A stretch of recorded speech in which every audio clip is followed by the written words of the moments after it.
दरअसल मीडिया वालों को हमें कैमरे में कैद करना है, हम क्या बोलकर जाएंगे करके। मैं यहाँ पर सिर्फ 5 मिनट आपसे मुखातिब होना चाहता हूँ, क्योंकि हम ज़्यादा से ज़्यादा वक्त असद साहब को देना चाहते हैं।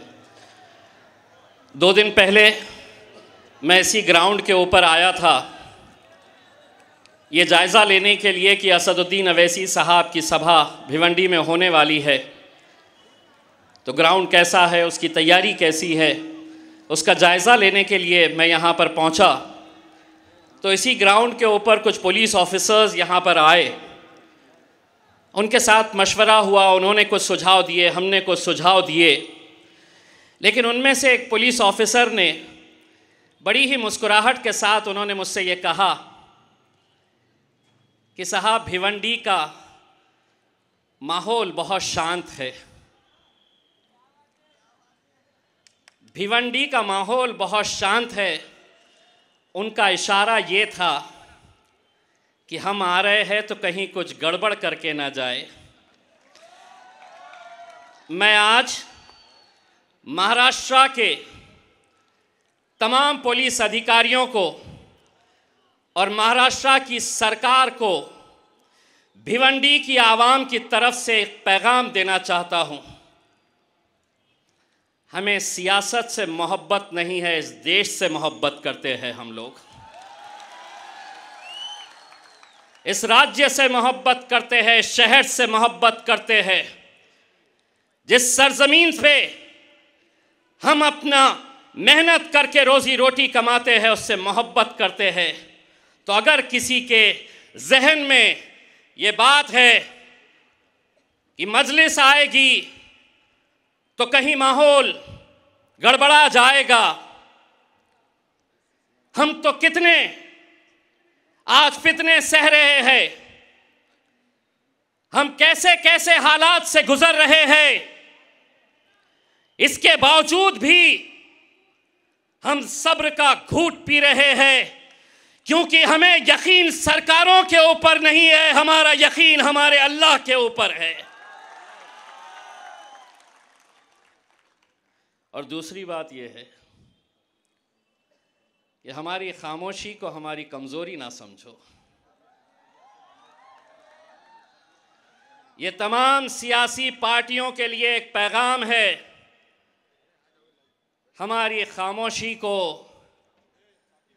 कमजोरी ना समझो। सर झुका के अगर हम चलते हैं तो सिर्फ खौफ खुदा से। आज इस मुल्क के अंदर जो हालात है उसे देखते हुए आप खुद समझ रहे होंगे कैसे कैसे मुद्दों को हर महीने, हर 15 दिन के बाद निकाला जाता है, सिर्फ अहम मुद्दों से भटकाने के लिए। और ये जो आए हैं ना पूरी की पूरी फौज लेकर,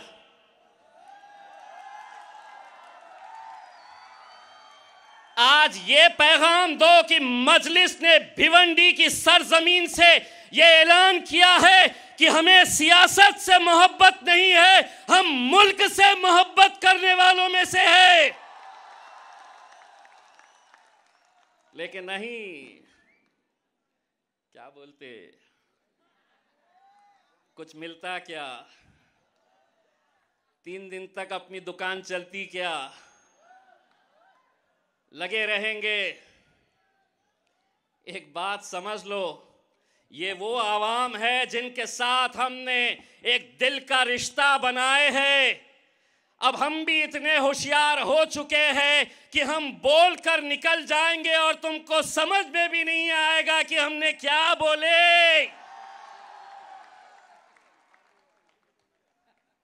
और ये आप लोगों ने ही हमें होशियार किया है, बहुत बहुत शुक्रिया आपका। जैसा किसी ने कहा, हमें फख्र है कि हमारे कायद अकबरुद्दीन अवैसी साहब औरंगाबाद में आए, प्रोग्राम था एक स्कूल की तामीर करना। वो स्कूल जो हैदराबाद में 11 ऐसी इमारतें तैयार करके वहां पर मुफ्त CBSE की तालीम दी जाती है अकबरुद्दीन अवैसी साहब की तरफ से। एक स्कूल जब हम औरंगाबाद में उसका संगे बुनियाद रखने के लिए आए तो किसी मीडिया ने यह नहीं बताया कि हैदराबाद से अकबरुद्दीन अवैसी महाराष्ट्र में आया है और यहाँ के हिंदू मुस्लिम दलित तमाम जाति के गरीब बच्चों को मुफ्त तालीम देने वाला है। किसी ने नहीं दिखाया। दिखाया तो क्या दिखाया कि यहां क्यों गए, इसके सामने इस मजार पे क्यों गए। आज मैं उन तमाम सियासी पार्टियों को जो अवैसी भाइयों से मोहब्बत करते हैं, औरंगाबाद में अगर अकबरुद्दीन अवैसी साहब आकर एक स्कूल बना सकते हैं, शिवसेना वाले स्वीकार करो, ये ऐलान करो कि अकबरुद्दीन अवैसी अगर एक मुफ्त का स्कूल बनाएगा तो शिवसेना 4 बनाएगी। राष्ट्रवादी वाले जो सिर्फ मजलिस को खत्म करने का ठेका उठाए हैं, मजलिस को कमजोर करने के लिए दिन और रात मेहनत करते हैं, ये ऐलान करो कि अगर अकबरुद्दीन अवैसी औरंगाबाद में एक स्कूल बना सकता है तो राष्ट्रवादी कांग्रेस भी 2 स्कूल बना सकती है। और जिनके कानों में बहुत भोंगे सुनाई देते हैं, एक आध तो तुम भी शुरू कर दो, काम की बात भी करो। बेफजूल की बातों के लिए तो बहुत वक्त रहता है, लेकिन चलो कबूल करो ये चैलेंज। आज इस सरजमीन से इंशाअल्लाह हम औरंगाबाद में अगर एक मुफ्त स्कूल बना रहे हैं तो आज मैं असदुद्दीन अवैसी साहब हमारे कायद की मौजूदगी में हम ये ऐलान करते हैं कि इंशाअल्लाह अगर आप मजलिस का साथ देंगे तो एक स्कूल भिवंडी के अंदर भी अकबरुद्दीन अवैसी साहब बनाएंगे। कब तक वही जाति, वही धर्म, वही मजहब, वही हिंदू मुस्लिम, वही मंदिर मस्जिद, इन मुद्दों के अंदर हमको भटकाते रहेंगे।